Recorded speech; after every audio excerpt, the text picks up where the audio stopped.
Welcome to the second last video in the first topic of special relativity. In this video, we'll be looking at the phenomenon of length contraction. In the previous video or two videos, we looked at the reasons, or we asked why Newton's theory didn't work. So what assumptions does Newton's theory make that are possibly not correct? And we saw that Newton's theory makes two assumptions. That's that distance and time are absolute and that they're independent. So in the time dilation video, we saw that actually at relativistic speeds, time is not an absolute quantity and it depends on the relative speed.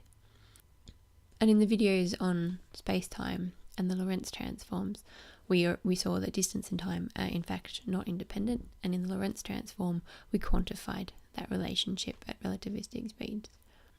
And so from these two, we can see that if time depends on speed and distance depends on time, then it would be a good idea for us to investigate how distance depends on speed. And this is the phenomenon called length contraction. So we'll start by looking at how we define distance.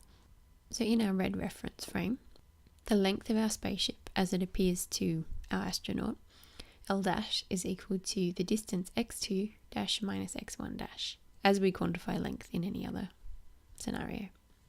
And we know by Lorentz that x dash is equal to gamma times x minus ut. So if we combine those two equations, we find our Lorentz transform for length.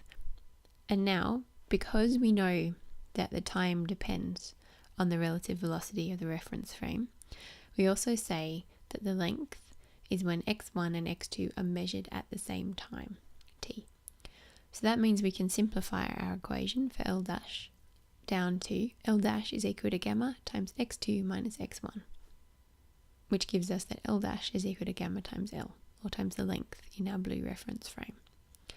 So just rearranging that equation slightly, we see that L, the length in our stationary reference frame, is equal to L dash, which is the length in our reference frame moving with a relative velocity to L, divided by gamma.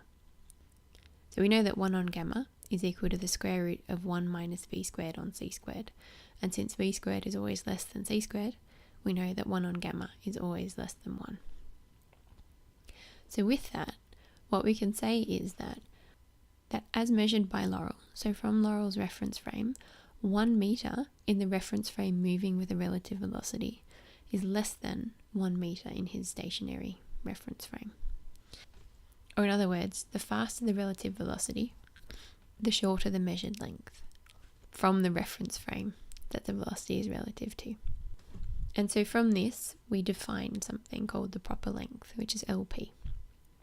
And LP is the length measured in the frame at which the object, whose length we're measuring, is at rest. So in this case, the proper length of the spaceship, LP, is its length measured in the red reference frame. So the proper length in this case is L dash. And in the next video on this page, we'll have a short look at how this relates back to the Michelson-Morley experiment.